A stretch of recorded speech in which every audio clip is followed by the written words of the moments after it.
Today, let's talk about something that managers rarely admit out loud. Most managers are working hard, full calendars, back to back meetings, always responding, always dealing with something, usually doing as much work, the actual individual contributor type work, as they are leading. But if you ask their teams if the team felt genuinely led, truly seen, known, and valued, a lot of them would say no. Sometimes the manager doesn't even realize this. And this is not because they have a bad manager. It's because busyness and leadership are not the same thing. And in a lot of organizations, we've confused the two. If you ask a manager in an organization how they are, a lot of times the answer you will get is busy. And when they are busy, they tend to focus on the productivity, their own productivity and their own individual contribution to the organization. And they start to do less and less of the time and energy it takes to lead and focus on their people. Today, I want to talk about the connection side of the clarity times connection equals commitment framework and why that is the piece that most manager development programs do not do well. A lot of manager development programs spend a lot of time focusing on how to manage tasks, how to give people a list of tasks, how to delegate, how to create a good performance management plan, all of these things. And then they'll say, oh, yeah, and by the way, your people need to know that you care about them. But actually figuring out what that looks like in practice is much more challenging. Let's talk about a leader that I'll call David today. David was a manager whose team really respected their work ethic. David was an excellent worker. He worked really hard. And so when he was promoted to the manager position, the team was excited because they knew that David was really good at the work. The longer David was in that manager position, though, the team didn't really feel known by David. They didn't really feel like David understood what each of them were contributing, why, who they were. David was still so focused on his own work ethic that he didn't really take the time to get to know his team. And what that cost the team over time was quiet disengagement and eventually people leaving. This is what happens when we get into the quadrant of the framework that I call compliance. So let's look at the framework briefly and talk about what this looks like. If you see the framework on the screen here, we talked in the last video, we went through each of the four quadrants briefly. But today we're specifically talking about this quadrant of compliance when the leader has a lot of clarity, but not a lot of connection. They're good at checking the box. There's a lot of execution on the part of the manager and the people around them. They probably had people who were pretty good already, but there's not a lot of connection. The leader focuses solely on the work and not as much on the people. When this starts to happen, it starts to feel a little less, the vibe goes down. Everything we talked about in the warmth trap is the opposite of that.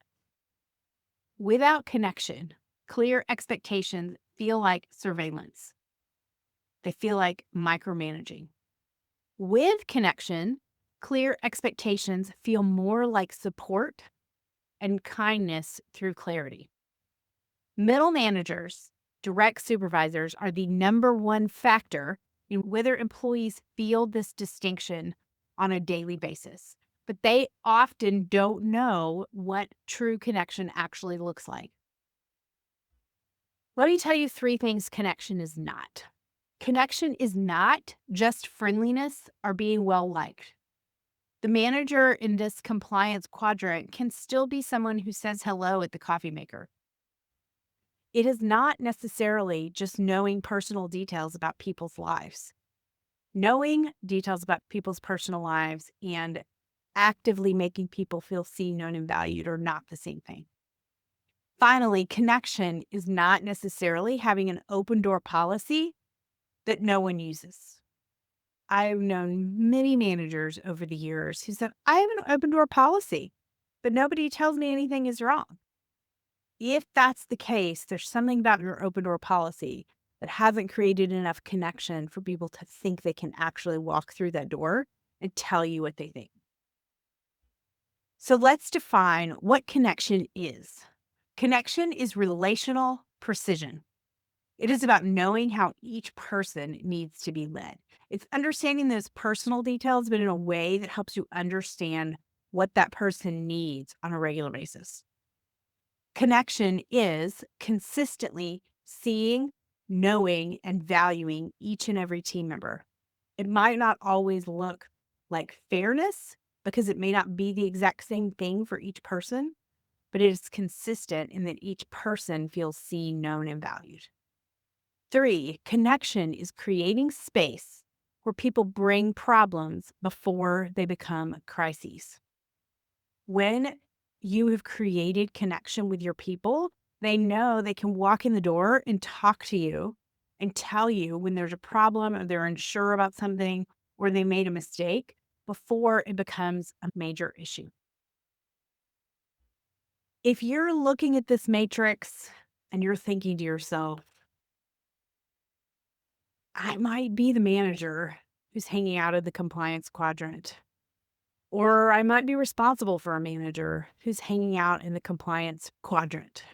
I want to give you 3 connection behaviors that managers can build intentionally starting right away. I will always point you to manager development over the long term.